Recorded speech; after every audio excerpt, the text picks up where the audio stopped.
Hello friends, welcome to my channel. Friends, आज की video में मैं आपको पढ़ाने वाली हूँ class BA second year 4th semester geography के मोस्ट इम्पोर्टेंट क्वेश्चंस का पार्ट 3rd। जी हाँ फ्रेंड्स, आज मैं आपको मोस्ट इम्पोर्टेंट क्वेश्चंस का पार्ट 3rd पढ़ाने वाली हूँ और मैं पार्ट 1st और 2nd अपलोड कर चुकी हूँ। अगर आपने अभी तक उन दोनों वीडियोज़ को नहीं देखा है तो आप उन दोनों वीडियोज़ को हमारे चैनल के नेम से सर्च करके या फिर इस वीडियो के डिस्क्रिप्शन में जो लिंक दी गई है ना, उससे देख सकते हैं। क्योंकि फ्रेंड्स, मैंने आपके लिए क्वेश्चंस यूनिट वाइज तैयार किए हैं, तो अच्छा होगा कि आप उनको यूनिट वाइज ही लर्न करें। तो फ्रेंड्स, इससे आपको ये बेनिफिट भी होगा कि जैसे कि फर्स्ट चैप्टर पढ़ने के बाद ही आपको सेकंड चैप्टर समझ में आता है, उसी तरह आपको फर्स्ट पार्ट पढ़ने के बाद फर्स्ट पार्ट आपको देखने के बाद ही आपको सेकंड पार्ट समझ में आएगा। आई होप आप मेरी बात को समझ रहे हैं। और फ्रेंड्स, वीडियो स्टार्ट करने से पहले मैं आपको एक बात और बता दूं कि अगर आप इस चैनल पर फर्स्ट टाइम आए हैं तो फ्रेंड्स प्लीज़ इस चैनल को सब्सक्राइब कर लें, क्योंकि फ्रेंड्स इस चैनल पर बीए से रिलेटेड हर सब्जेक्ट के model paper, most important questions और सिलेबस की वीडियोस अपलोड होती रहती हैं। तो फ्रेंड्स, अगर आप रियल में ही एग्जाम में टॉपर या अच्छा स्कोर करना चाहते हैं तो प्लीज़ सब्सक्राइब कर लें। फ्रेंड्स, आपका सब्सक्राइब करने से कुछ नहीं जाता और आपको इतना ज़्यादा बेनिफिट भी फ्री में मिल जाएगा। तो फ्रेंड्स, आई होप आपने सब्सक्राइब कर लिया होगा और फ्रेंड्स लाइक भी कर देना अगर आपको वीडियो पसंद आई तो फ्रेंड्स हमको यह पता चल जाएगा कि कितने लोगों ने हमारी वीडियो देखी है और कितने लोगों को हमारी वीडियो पसंद आई है। और फ्रेंड्स, इस वीडियो में मैं आपको जितने भी क्वेश्चन कराने वाली हूँ, अगर आपको उनमें से एक का भी आंसर पता हो तो कमेंट बॉक्स में ज़रूर आंसर दें। और फ्रेंड्स, कमेंट बॉक्स में आप ये भी बताएं कि आपको मैंने जितने क्वेश्चन कराए हैं आपको उनमें से कितने क्वेश्चन पहले से पता थे। तो फ्रेंड्स, वीडियो स्टार्ट करने से पहले आपको एक बात और बता दूं कि अगर आपने अभी तक जियोग्राफी का तो ये करा ही रही हूँ मैं, political science, English, Hindi, sociology, इन सभी सब्जेक्ट के मोस्ट इम्पोर्टेंट क्वेश्चंस का पार्ट 1st, 2nd, 3rd ये नहीं देखे हैं तो आप उन सभी वीडियोज़ को हमारे चैनल के नेम से सर्च करके या फिर इस वीडियो के डिस्क्रिप्शन में जो लिंक दी गई है उससे देख सकते हैं। तो फ्रेंड्स, बिना देरी किए हुए चलते हैं पार्ट 3rd के फर्स्ट क्वेश्चन की तरफ। तो फ्रेंड्स, आपकी स्क्रीन पर दिखाई दे रहा होगा कि हम फर्स्ट क्वेश्चन की तरफ आ चुके हैं। पहला क्वेश्चन है इसमें कि कृषि प्रकारकी के शाब्दिक अर्थ में शामिल नहीं है। यानी आपको बताना है कृषि प्रकारकी के शाब्दिक अर्थ में क्या शामिल नहीं है। फर्स्ट ऑप्शन है भूमि, सेकंड ऑप्शन है जुताई, थर्ड ऑप्शन है संभव, फोर्थ ऑप्शन है विश्लेषण। तो फ्रेंड्स, आपको इसका आंसर बताना है कि कृषि प्रकारकी के शाब्दिक अर्थ में क्या शामिल नहीं है। तो इसका राइट आंसर है इसमें जुताई शामिल नहीं है। कृषि प्रकारकी के शाब्दिक अर्थ में भूमि, संभव, विश्लेषण, ये तीनों तत्व शामिल हैं बट जुताई शामिल नहीं है। अगला क्वेश्चन है आपका, निम्नलिखित में से किसने आर्थिक रेंट, इसको इंग्लिश में कहेंगे इकोनॉमिक रेंट, की अवधारणा दी। फर्स्ट ऑप्शन है रिकार्डो, सेकंड ऑप्शन है वॉन थ्यूनेन, थर्ड ऑप्शन है अल्फ्रेड वेबर, फोर्थ ऑप्शन है अगस्त लोच्यू। तो इसका राइट आंसर है कि आर्थिक रेंट की अवधारणा किसने दी। तो इसका राइट आंसर है रिकार्डो ने आर्थिक रेंट की अवधारणा दी थी। किसने दी थी? रिकार्डो महोदय ने। फ्रेंड्स, आई होप आप इन क्वेश्चनों को नोट करते चल रहे होंगे और अगर आपको ज़्यादा लिखना पसंद नहीं है, ज़्यादा नोट करना पसंद नहीं है तो आप हमारी वीडियो को 2 से 3 बार देखेंगे तो आपको ये सारे क्वेश्चन लर्न हो जाएंगे। तो चलते हैं अगले क्वेश्चन की तरफ। अगला क्वेश्चन है आपका, कृषि प्रकारकी से संबंधित विद्वान है। फर्स्ट ऑप्शन है क्रूसोविकी, सेकंड ऑप्शन है आर्थर होम्स, थर्ड ऑप्शन है एलन सैम्पल, फोर्थ ऑप्शन है सवेंद्र सिंह। तो आपका बताना है कि कृषि प्रकारकी से संबंधित विद्वान हैं। तो इसका राइट आंसर है क्रूसोविकी विद्वान जो हैं वह कृषि प्रकारकी से संबंधित हैं। अगला क्वेश्चन है आपका, निम्नलिखित में से किसने स्थानीय किराया यानी लोकेशन रेंट की अवधारणा दी। फर्स्ट ऑप्शन है रिकार्ड, सेकंड ऑप्शन है वॉन थ्यूनेन, थर्ड ऑप्शन है अल्फ्रेड वेबर, फोर्थ ऑप्शन है अगस्त लोच्यू। तो आपको बताना है कि किसने लोकेशन रेंट की अवधारणा दी। तो इसका राइट आंसर है वॉन थ्यूनेन महोदय ने लोकेशन रेंट की अवधारणा दी थी। चलिए चलते हैं अगले क्वेश्चन की तरफ।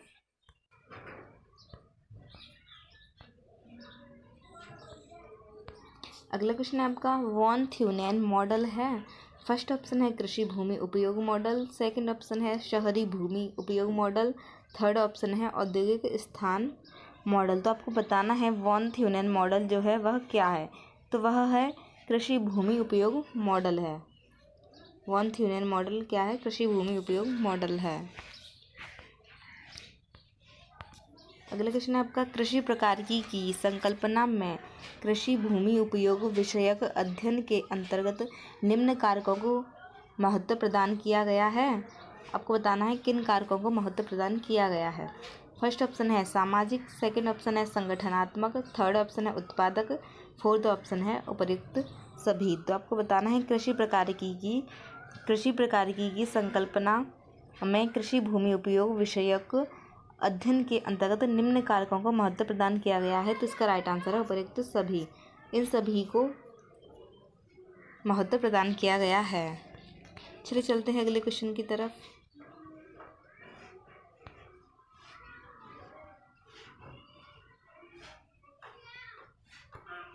तो आपका अगला क्वेश्चन है कि सामाजिक विचारक के अंतर्गत आते हैं। फर्स्ट ऑप्शन है काश्तकारी प्रथा, सेकंड ऑप्शन है वह भूमि जो राज्य या सहकारी संस्था की हो, थर्ड ऑप्शन है भूमि स्वामित्व, फोर्थ ऑप्शन है उपरोक्त सभी। तो आपको बताना है सामाजिक विचारक के अंतर्गत आते हैं। तो इसका राइट आंसर है उपयुक्त सभी। सामाजिक विचारक के अंतर्गत भूमि स्वामित्व, वह भूमि जो राज्य या सहकारी संस्था की हो, काश्तकारी प्रथा, ये सभी सामाजिक विचारक के अंतर्गत आते हैं। चलिए चलते हैं अगले क्वेश्चन की तरफ।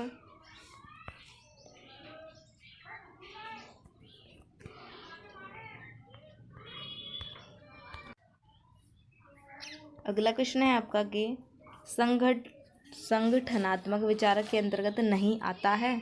ऑप्शन में चलते हैं। चलो, ऑप्शन है पशुपालन सघनता, ऑप्शन नंबर 2 है कृषि भूमि पर प्रयुक्त मशीनी शक्ति, शस्य भूमि उपयोग गहनता, सदाबहार फसलें।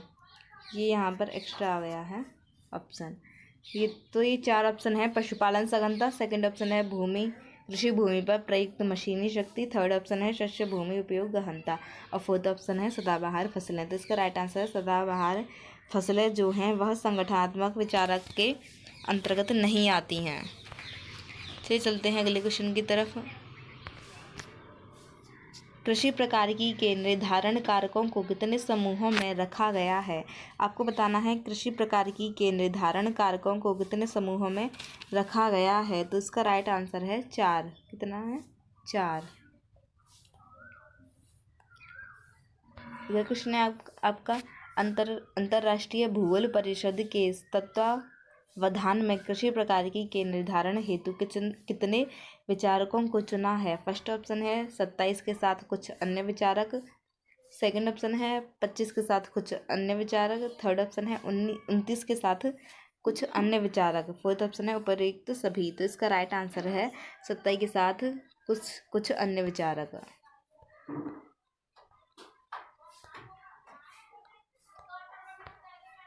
अगला क्वेश्चन है आपका जोहन हीरजेज वॉन थ्यूनेन किस देश के निवासी हैं। आपको बताना है जोहन हीरजेज वॉन थ्यूनेन किस देश के निवासी हैं।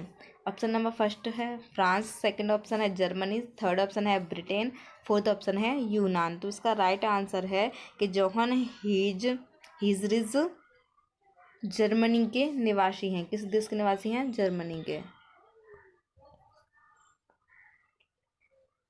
अगला क्वेश्चन है आपका कि वॉन थ्यूनेन मैकलेनबर्ग एक कृषि फार्म में क्या थे। वॉन थ्यूनेन मैकलेनबर्ग ये कौन थे और ये किसी प्रकार कृषि फार्म में क्या थे। फर्स्ट ऑप्शन है मालिक, सेकंड ऑप्शन है मजदूर, फोर्थ ऑप्शन है थर्ड ऑप्शन है फोर्थ ऑप्शन है साझीदा। थर्ड ऑप्शन यहाँ पर होना चाहिए यहाँ पर मैनेजर होगा। यहाँ पर क्या होगा? मैनेजर। तो इसका राइट आंसर है कि जॉन हीजरिज वॉन थ्यूनेन क्या थे? मैनेजर थे कृषि फार्म में। क्या थे वो? मैनेजर थे कृषि फार्म में। अगला क्वेश्चन है आपका वॉन थ्यूनेन ने कृषि भूमि उपयोग मॉडल कब प्रतिपादित किया? फर्स्ट ऑप्शन है 1826, सेकंड ऑप्शन है 1852, थर्ड ऑप्शन है 1926, फोर्थ ऑप्शन है 1952। तो इसका राइट आंसर है कि वॉन थ्यूनेन ने कृषि भूमि उपयोग मॉडल कब प्रतिपादित किया था? इसका राइट आंसर है 1826।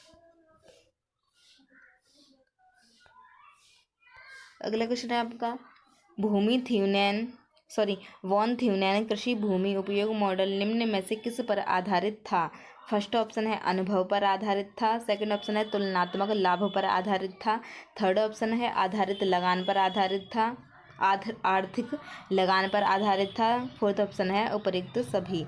तो इसका राइट आंसर है कि वॉन थ्यूनेन कृषि भूमि उपयोग मॉडल निम्न में से किस पर आधारित था? तो इसका राइट आंसर है उपरोक्त सभी। वॉन थ्यूनेन का कृषि भूमि उपयोग मॉडल अनुभव पर आधारित था, तुलनात्मक लाभ पर आधारित था, आर्थिक लगान पर भी आधारित था। तो चलिए चलते हैं अगले क्वेश्चन की तरफ। अगला क्वेश्चन है आपका, वॉन थ्यूनेन ने अपने सिद्धांत में निम्न बातों पर बल दिया। फर्स्ट ऑप्शन है किसी फसल की उत्पादन गहनता में बाजार से दूरी बढ़ने पर गिरावट आती है, सेकंड ऑप्शन है बाजार से दूरी बढ़ने पर भूमि उपयोग में अंतर आता है, थर्ड ऑप्शन है अ तथा ब दोनों पर, फोर्थ ऑप्शन है असत्य है तथा ब असत्य है। तो आपको बताना है कि वॉन थ्यूनेन ने अपने सिद्धांत में निम्न बातों में से किस बात पर बल दिया? तो इसका राइट आंसर है अ तथा ब दोनों। ये दोनों ऊपर वाले स्टेटमेंट बिल्कुल राइट हैं वॉन थ्यूनेन के सिद्धांत के बारे में। अगला क्वेश्चन है आपका, वॉन थ्यूनेन सिद्धांत की मान्यताएं हैं। वॉन थ्यूनेन सिद्धांत की मान्यताएं हैं। फर्स्ट ऑप्शन है एक ही उत्पादन एवं उपभोग क्षेत्र, सेकंड ऑप्शन है सभी किसान एक फसल के लिए समान कीमत पाते हैं, थर्ड ऑप्शन है समाज स्थलाकृति एवं जलवायु दशाएं, फोर्थ ऑप्शन है उपरोक्त सभी। तो आपको बताना है कि इसका राइट आंसर क्या है। इसका राइट आंसर है उपरोक्त सभी। वॉन थ्यूनेन सिद्धांत की ये सभी मान्यताएं हैं। अगला क्वेश्चन आपका, वॉन थ्यूनेन का कृषि भूमि उपयोग मॉडल में कितनी पेटी निर्धारित की हैं? फर्स्ट ऑप्शन है 5, सेकंड ऑप्शन है 6, थर्ड ऑप्शन है 7 और फोर्थ ऑप्शन है 8। आपको बताना है कि वॉन थ्यूनेन का कृषि भूमि उपयोग मॉडल में कितनी पेटी निर्धारित की गई हैं? तो इसका राइट आंसर है 6। कितनी पेटी निर्धारित की गई हैं? 6।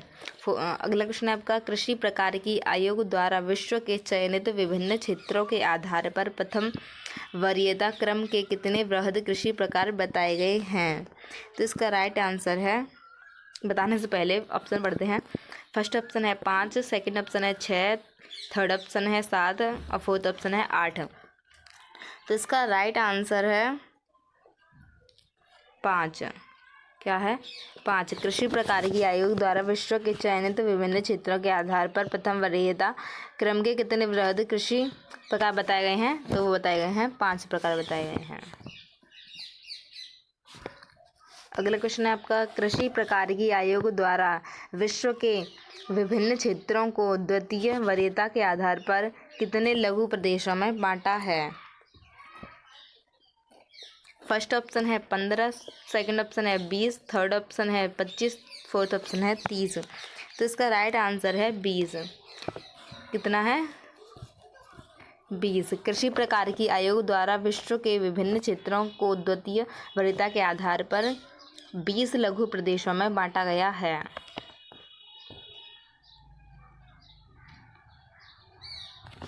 अगला क्वेश्चन है आपका कि मानचेस्टर किस उद्योग के लिए विख्यात है? फर्स्ट ऑप्शन है सूती वस्त्र, सेकंड ऑप्शन है लौह इस्पात, थर्ड ऑप्शन है ऊनी वस्त्र, फोर्थ ऑप्शन है कागज़। तो आपको बताना है कि मानचेस्टर किस उद्योग के लिए विख्यात है? तो इसका राइट आंसर है सूती वस्त्र। मानचेस्टर सूती वस्त्र उद्योग के लिए विख्यात है। अगला क्वेश्चन है आपका, सूती वस्त्र के केंद्र एवं देशों के जोड़े प्रस्तुत हैं। यहाँ पर जोड़े प्रस्तुत किए गए हैं, आपको बताना है इनमें से कौन सा जोड़ा गलत है। फर्स्ट ऑप्शन है ओसाका जापान में है, यानी सूती वस्त्र का केंद्र है ओसाका और वह जापान में है। सेकंड ऑप्शन है अहमदाबाद, रुको जरा,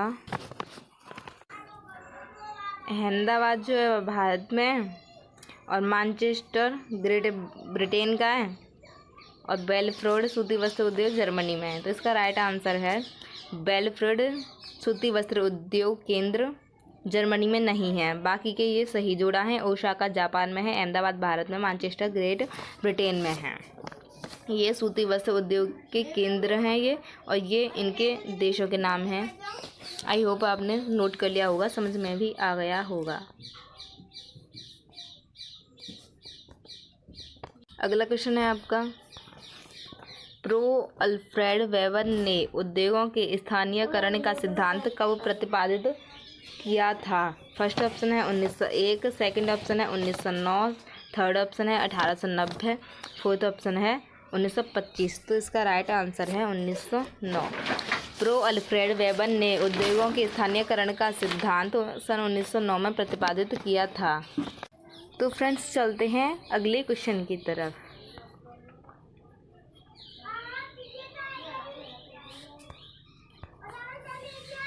अगला क्वेश्चन है आपका, अल्फ्रेड वेबर किस देश के निवासी थे? फर्स्ट ऑप्शन है फ्रांस के निवासी थे, सेकंड ऑप्शन है इटली के निवासी थे, थर्ड ऑप्शन है जर्मनी के निवासी थे, फोर्थ ऑप्शन है रूस के निवासी थे। तो इसका राइट आंसर है कि अल्फ्रेड लॉडर जो थे वह जर्मनी के निवासी थे। अल्फ्रेड लॉडर जर्मनी देश के निवासी थे। अगला क्वेश्चन है आपका, वेबर ने अपने स्थानीयकरण सिद्धांत में सम परिवहन लागत रेखाओं को कहा है? फर्स्ट ऑप्शन है आइसोलान, सेकंड ऑप्शन है आइसोबार, थर्ड ऑप्शन है आइसोरिम और फोर्थ ऑप्शन है आइसोडापेन।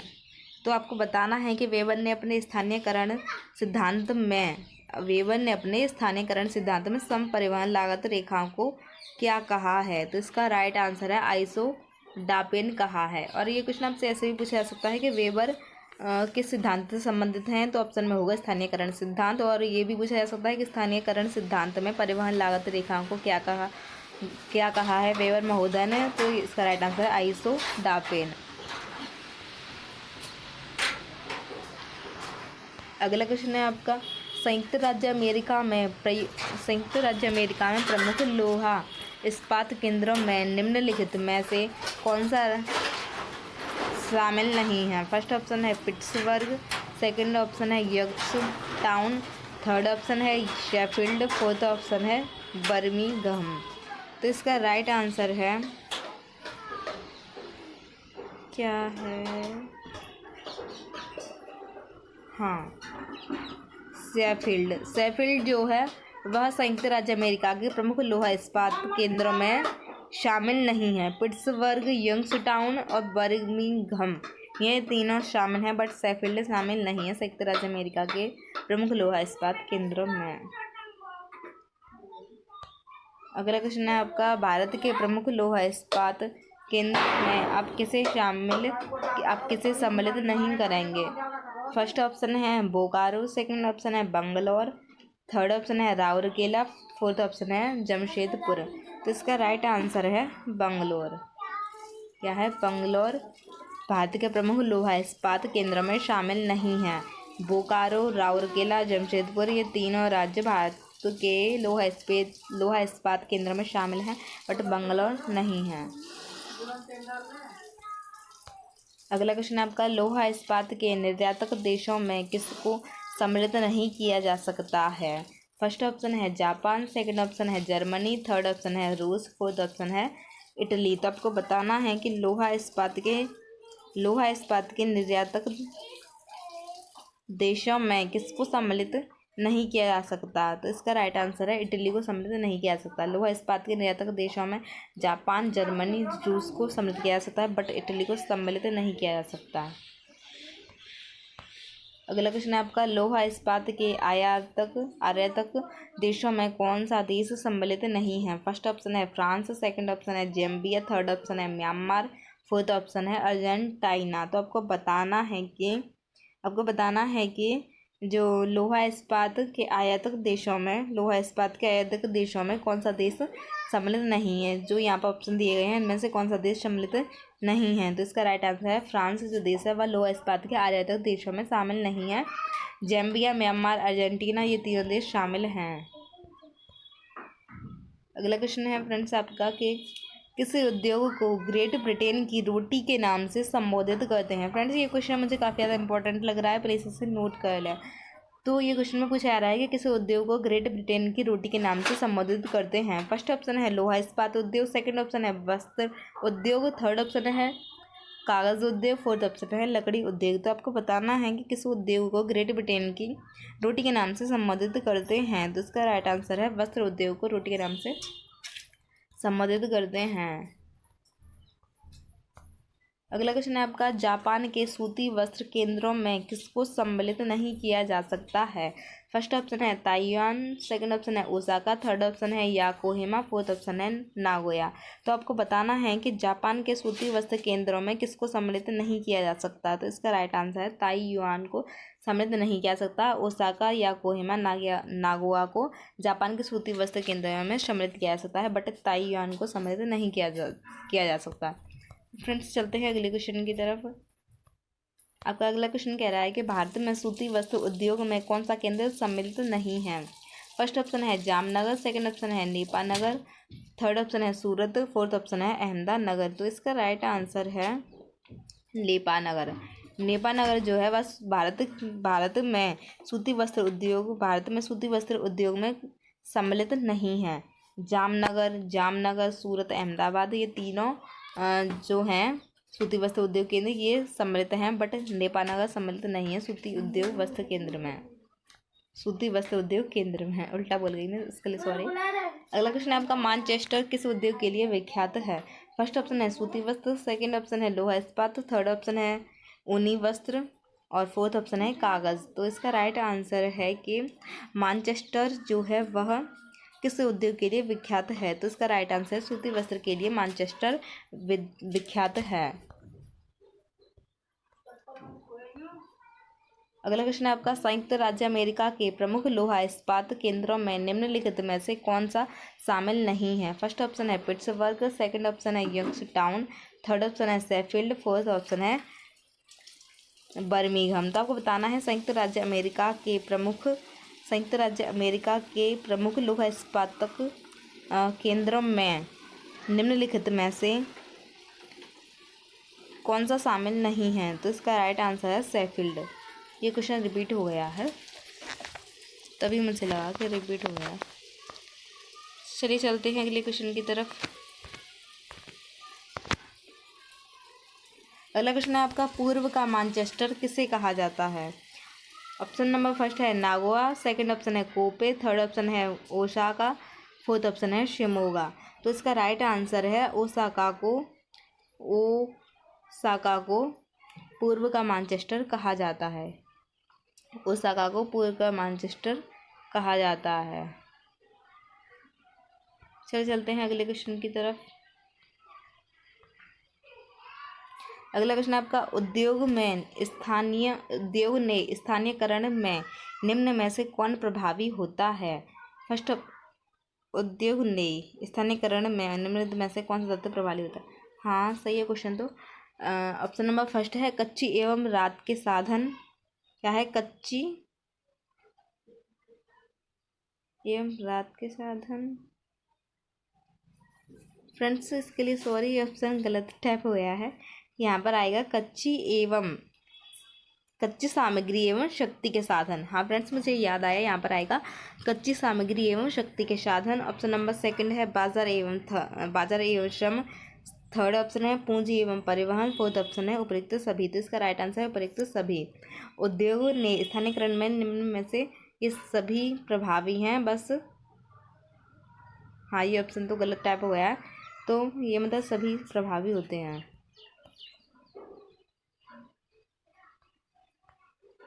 अगला क्वेश्चन है आपका औद्योगिक उत्पादन की क्रिया में सर्वाधिक महत्वपूर्ण कारक कौन सा है। तो फर्स्ट ऑप्शन है कच्ची सामग्री, सेकंड ऑप्शन है श्रम, थर्ड ऑप्शन है परिवहन, फोर्थ ऑप्शन है पूंजी। तो आपको बताना है कि औद्योगिक उत्पादन की क्रिया में सर्वाधिक महत्वपूर्ण कारक कौन सा है। तो इसका राइट आंसर है पूंजी। भाई औद्योगिक उत्पादन की क्रिया में सर्वाधिक महत्वपूर्ण कारक कौन सा है। पूंजी होगी, तभी तो कच्ची सामग्री के लिए पैसे चाहिए, श्रम भी करना पड़ेगा, जो श्रम चाहिए उसे करने के लिए, उस काम को करने के लिए श्रमिक लगाने पड़े, उन्हें भी पूंजी देनी पड़ेगी। परिवहन भी चाहिए, भाई कहीं से कच्चा माल ला रहे हैं तो उसके लिए पूंजी चाहिए, तभी तो वो तुम्हारा काम करेगा। तो चलते हैं अगले क्वेश्चन की तरफ। अगला क्वेश्चन आपका, वेबर का औद्योगिक स्थानीयकरण सिद्धांत निम्न में से किस मौलिक मान्यता पर आधारित है? फर्स्ट ऑप्शन है संपूर्ण लागत, सेकंड ऑप्शन है लाभ को अधिकतम करना, थर्ड ऑप्शन है बाजार क्षेत्र का अधिकतम अधिग्रहण, फोर्थ ऑप्शन है फर्मों की स्थानिक अन्योन्याश्रयता। तो आपको बताना है कि वेबर का जो औद्योगिक स्थानीयकरण सिद्धांत जो है वह किस मौलिक मान्यता पर आधारित है। तो इसका राइट आंसर है संपूर्ण लागत पर आधारित है।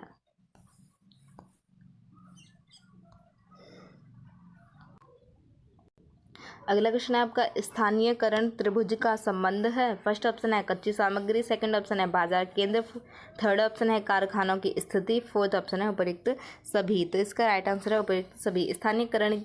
स्थानीयकरण त्रिभुज का संबंध है इन सभी से है। स्थानीयकरण त्रिभुज का कच्ची सामग्री, बाजार केंद्र, कारखानों की स्थिति इन सभी से संबंधित है। अगला क्वेश्चन है आपका, उद्योगों को निम्नलिखित में से किस प्रकार बांटा जा सकता है? फर्स्ट ऑप्शन है कुटीर उद्योग, सेकंड ऑप्शन लघु पैमाने के उद्योग, थर्ड ऑप्शन है वृहद पैमाने के उद्योग, फोर्थ ऑप्शन है उपयुक्त सभी। तो आपको बताना है कि उद्योगों को निम्नलिखित में से किस प्रकार बांटा जा सकता है। तो इसका राइट आंसर है उपयुक्त सभी। कुटीर उद्योग के अकॉर्डिंग भी बांटा जा सकता है, लघु पैमाने के उद्योग इस प्रकार भी बांटा जा सकता है, वृहद पैमाने के उद्योग इस प्रकार भी बांटा जा सकता है। अगला क्वेश्चन है आपका, उद्योगों की अवस्थिति सिद्धांत को प्रतिपादन करने वाला भूगोलवेत्ता कौन है? अवस्थिति सिद्धांत, जो उद्योगों की अवस्थिति सिद्धांत जो है वह किसने प्रतिपादित किया है? आइए जानते हैं ऑप्शनों को पढ़कर। फर्स्ट ऑप्शन है वाल्टर क्रिस्टालन ने प्रतिपादित किया है, सेकंड ऑप्शन है वॉन ब्यून, थर्ड ऑप्शन है अल्फ्रेड वेबर, फोर्थ ऑप्शन है अगस्त लॉश। तो आपको बताना है कि उद्योगों की अवस्थिति सिद्धांत को प्रतिपादित करने वाला भूगोलवेत्ता कौन है। तो इसका राइट आंसर है अल्फ्रेड वेबर। अगला क्वेश्चन है आपका, निम्नलिखित में से कौन सा उद्योग कच्चा माल उन्मुख है? फर्स्ट ऑप्शन है पेट्रोलियम, सेकंड ऑप्शन है जलपोत, थर्ड ऑप्शन है मोटर कार, फोर्थ ऑप्शन है चीनी। तो इसका राइट आंसर है चीनी। चीनी जो उद्योग है वह कच्चा माल उन्मुख है। चीनी जो है वह कच्चा माल उन्मुख है। चीनी उद्योग नहीं है, वहाँ पर गलती होगी बोलने में। चीनी जो है वह कच्चा माल उन्मुख सामग्री है। फर्स्ट ऑप्शन है टिन बंदी उद्योग की अवस्थिति निम्न में से किस एक कारक की निकटता से पूर्णतया निर्धारित होती है? फर्स्ट ऑप्शन है सड़ने वाले खाद्य पदार्थ, सेकंड ऑप्शन है भूमि की उपलब्धता, थर्ड ऑप्शन है बाजार, फोर्थ ऑप्शन है श्रम आपूर्ति। तो आपको बताना है कि टिन बंदी उद्योग की अवस्थिति निम्न में से किस एक कारक की निकटता से पूर्णतः निर्धारित होती है। तो इसका राइट आंसर है सड़ने वाले खाद्य पदार्थ से। अगला क्वेश्चन है आपका, किस कारखाने के न्यूनतम परिवहन लागत बिंदु से विचलन की स्थिति की आख्या हेतु आइसोडोएन की संकल्पना प्रस्तुत की? आपको बताना है आइसोडेन की संकल्पना किसने प्रस्तुत की। तो इसका पहले ऑप्शन पढ़ लेते हैं। फर्स्ट ऑप्शन है ई हुवन ने, सेकंड ऑप्शन है ए वेबर ने, थर्ड ऑप्शन है ए लोन ने, फोर्थ ऑप्शन है डब्ल्यू जार्ड ने। तो इसका राइट आंसर है ए वेबर महोदय ने आइसोडेन की संकल्पना प्रस्तुत की थी। अगला क्वेश्चन आपका, वेबर के औद्योगिक सिद्धांत के संबंध में निम्नलिखित में से क्या सही है? फर्स्ट ऑप्शन है बढ़ती दूरी के अनुसार परिवहन व्यय बढ़ता है, सेकंड ऑप्शन है बढ़ती दूरी के अनुसार परिवहन व्यय कम होता है, थर्ड ऑप्शन है दूरी का परिवहन व्यय पर कोई प्रभाव नहीं पड़ता है, फोर्थ ऑप्शन है इनमें से कोई नहीं। तो आपको बताना है कि वेबर के औद्योगिक सिद्धांत के संबंध में निम्नलिखित में से क्या सही है। तो इसका राइट आंसर है बढ़ती दूरी के अनुसार परिवहन व्यय बढ़ता है। अगला क्वेश्चन है आपका, लौह इस्पात के कारखाने की कोयला व लौह अयस्क उत्पादित स्थापित किए जाने की नवीन प्रवृत्ति का मुख्य कारण है। इसमें पूछा जा रहा है कि लौह इस्पात के कारखाने की कोयला व लौह अयस्क उत्पादित स्थापित किए जाने वाली नवीन प्रवृत्ति का मुख्य कारण क्या है? तो फर्स्ट ऑप्शन है खनन क्षेत्रों को वायु एवं जल प्रदूषण से बचाना। सेकंड ऑप्शन है कोयला एवं लौह अयस्क के संचित भंडारों को हानि से बचाना। थर्ड ऑप्शन है जल विद्युत की उपलब्धता। फोर्थ ऑप्शन है लौह पिंड व इस्पात निर्माण की परिवर्तित तकनीक। तो इसका राइट आंसर है लौह पिंड व इस्पात निर्माण की परिवर्तित तकनीक, यही कारण है उसका। अगला क्वेश्चन आपका अवस्थिति त्रिभुज की संकल्पना के लेखक निम्न में से कौन है? फर्स्ट ऑप्शन है Alfred Weber, second option W Christaller, third option है ए लॉस, फोर्थ ऑप्शन है जॉन कीपर। तो आपको बताना है कि अवस्थिति त्रिभुज की संकल्पना के लेखक कौन है। तो इसका राइट आंसर है अल्फ्रेड वेबर। अगला क्वेश्चन आपका निम्नलिखित में से किसने कहा कि परिवहन लागत भार और दूरी का प्रतिफल है? आपको बताना है किस भूगोलवेत्ता का कहना है कि किस महोदय किस विद्वान का कहना है कि परिवहन लागत भार और दूरी का प्रतिफल होता है। फर्स्ट ऑप्शन है ई वेबर, सेकंड ऑप्शन है लॉस, थर्ड ऑप्शन है रसेल स्मिथ, फोर्थ ऑप्शन है इजार्ड। तो आइए जानते हैं, इसका राइट आंसर है ए वेबर। ए वेबर महोदय का कहना है कि परिवहन लागत भार और दूरी का प्रतिफल है। अगला क्वेश्चन आपका आधुनिक युग में कौन सा उद्योग आधारभूत उद्योग है? फर्स्ट ऑप्शन है लौह इस्पात उद्योग, सेकंड ऑप्शन है रासायनिक उद्योग, थर्ड ऑप्शन है सूती वस्त्र उद्योग, फोर्थ ऑप्शन है रेशम उद्योग। तो इसका राइट आंसर है लौह इस्पात उद्योग जो है वह आधुनिक युग में आधारभूत उद्योग है।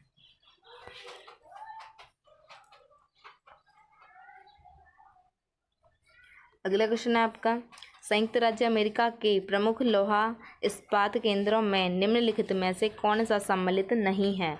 फर्स्ट ऑप्शन है पिट्सबर्ग, सेकंड ऑप्शन है यंगस्टाउन, थर्ड ऑप्शन है शेफील्ड, फोर्थ ऑप्शन है बर्मिंघ। तो इसका राइट आंसर है शेफील्ड जो है वह संयुक्त राज्य अमेरिका के प्रमुख लोहा इस्पात केंद्रों में शामिल नहीं है। शेफील्ड जो केंद्र है लोहा इस्पात केंद्र जो है वह संयुक्त राज्य अमेरिका के प्रमुख लोहा इस्पात केंद्रों में शामिल नहीं है। अगला क्वेश्चन है आपका निम्न में सर्वाधिक लौह इस्पात उत्पादन करने वाला देश है। निम्न में से कौन सा जो देश है वह सर्वाधिक लौह इस्पात उत्पादित करता है? फर्स्ट ऑप्शन है चीन, सेकंड ऑप्शन है भारत, थर्ड ऑप्शन है जापान, फोर्थ ऑप्शन है यूएसए। तो इसका राइट आंसर है चीन जो देश है वह सर्वाधिक लौह इस्पात उद्योग उत्पादित करता है। अगला क्वेश्चन आपका जर्मनी का सर्वप्रथम लौह इस्पात उत्पादक क्षेत्र है। जर्मनी देश का सर्वप्रथम लौह इस्पात उत्पादक क्षेत्र कौन सा है? फर्स्ट ऑप्शन है रूर बेसिन, सेकंड ऑप्शन है सार बेसिन, थर्ड ऑप्शन है पूर्वी जर्मनी, फोर्थ ऑप्शन है पश्चिमी जर्मनी। तो इसका राइट आंसर है रूर बेसिन जो है रूर बेसिन स्थान जो है वह सर्वप्रथम लौह इस्पात उत्पादक क्षेत्र है। अगला क्वेश्चन आपका निम्नलिखित देशों में कौन प्रति व्यक्ति सर्वाधिक इस्पात उत्पादन करता है? फर्स्ट ऑप्शन है ब्रिटेन, सेकंड ऑप्शन है रूस, थर्ड ऑप्शन है जापान, फोर्थ ऑप्शन है भारत। तो आपको बताना है कि निम्नलिखित में से कौन सा देश है जो सर्वाधिक इस्पात उत्पादन करता है। तो इसका राइट आंसर है जापान देश इस्पात उत्पादन ज़्यादा करता है। फ्रेंड्स आपका अगला क्वेश्चन है कि विगत दशकों में लौह इस्पात उद्योग आश्चर्यजनक ह्रासमान प्रवृत्ति लक्षित हुई। तो वह कहाँ पर ह्रासमान प्रवृत्ति लक्षित हुई आश्चर्यजनक? तो ये जानते हैं ऑप्शनों को पढ़कर। फर्स्ट ऑप्शन है संयुक्त राज्य अमेरिका और चीन में, सेकंड ऑप्शन है ब्रिटेन तथा ब्राज़ील में, थर्ड ऑप्शन है संयुक्त राज्य अमेरिका तथा ब्रिटेन में, फोर्थ ऑप्शन है भारत एवं ब्राज़ील में। तो इसका राइट आंसर संयुक्त राज्य अमेरिका तथा ब्रिटेन में, संयुक्त राज्य अमेरिका तथा ब्रिटेन में ह्रासमान प्रवृत्ति लक्षित हुई लौह इस्पात उद्योग की। अगला क्वेश्चन है आपका विश्व में सर्वोत्तम सूती कपड़ा कहाँ बनाया जाता है? फर्स्ट ऑप्शन है फ्रांस में, सेकंड ऑप्शन है दक्षिणी कोरिया में, थर्ड ऑप्शन है भारत में, फोर्थ ऑप्शन है यूएसए में। तो इसका राइट आंसर है जापान में।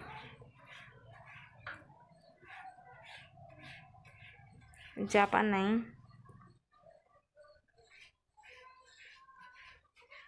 सूती वस्त्र उद्योग कपड़ा कहाँ बनाया जाता है ज़्यादातर? तो इसका राइट आंसर है हाँ, जो फ्रांस देश है वहाँ पर सर्वोत्तम सूती कपड़ा बनाया जाता है। अगला क्वेश्चन है आपका, विश्व का इस्पात नगर के नाम से निम्न में से कौन प्रसिद्ध है? फर्स्ट ऑप्शन है बर्मिंघम, सेकंड ऑप्शन है मॉस्को, थर्ड ऑप्शन है पिट्सबर्ग, फोर्थ ऑप्शन है योकोहामा। तो इसका राइट आंसर है पिट्सबर्ग। पिट्सबर्ग जो है वह विश्व का इस्पात नगर के नाम से प्रसिद्ध है। पिट्सबर्ग जो है वह विश्व का इस्पात नगर के नाम से प्रसिद्ध है। अगला क्वेश्चन है आपका, विश्व में चीनी भंडार के नाम से क्या जाना जाता है? फर्स्ट ऑप्शन है पाकिस्तान, सेकंड ऑप्शन है श्रीलंका, थर्ड ऑप्शन है क्यूबा और फोर्थ ऑप्शन है भारत। तो आपको बताना है कि विश्व में चीनी भंडार के नाम से किसे जाना जाता है। तो इसका राइट आंसर है क्यूबा जो देश है उसे विश्व का चीनी भंडार के नाम से जाना जाता है।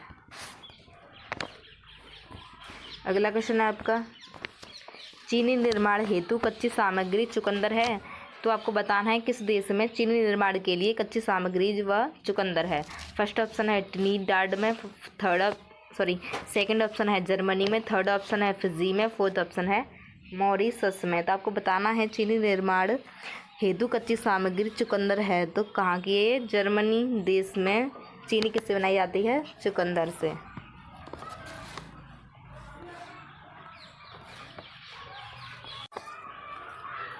तो फ्रेंड्स ये थे आज के पार्ट थर्ड में कुछ इंपॉर्टेंट क्वेश्चंस। आई होप आपको ये वीडियो और ये क्वेश्चन काफ़ी हेल्पफुल रहे होंगे। और फ्रेंड्स अगर आप इस वीडियो को यहाँ तक भी सीन कर रहे हैं, इट मीन्स आपको ये वीडियो कुछ ना कुछ इन्फॉर्मेशन ज़रूर दे रही है और आपको ये वीडियो अच्छी लग रही है। तो फ्रेंड्स अगर आप वीडियो को यहाँ तक भी सीन कर रहे हैं तो प्लीज़ चैनल को सब्सक्राइब कर लें और लाइक भी कर दें और फ्रेंड्स शेयर भी कर दें अपने उस दोस्त के पास जिसके पास 4th सेमेस्टर में जियोग्राफी विषय है। तो फ्रेंड्स आई होप आपको ज़रूर अच्छी लगी होगी और आपने सब्सक्राइब भी कर दिया होगा, शेयर भी कर दिया होगा और लाइक का बटन भी दबा दिया होगा। तो फ्रेंड्स मिलते हैं अगली वीडियो में ऐसे ही इंपॉर्टेंट क्वेश्चंस के साथ पार्ट 4 में। तब तक के लिए नमस्कार, take care, bye bye, thanks for watching my video, love you all.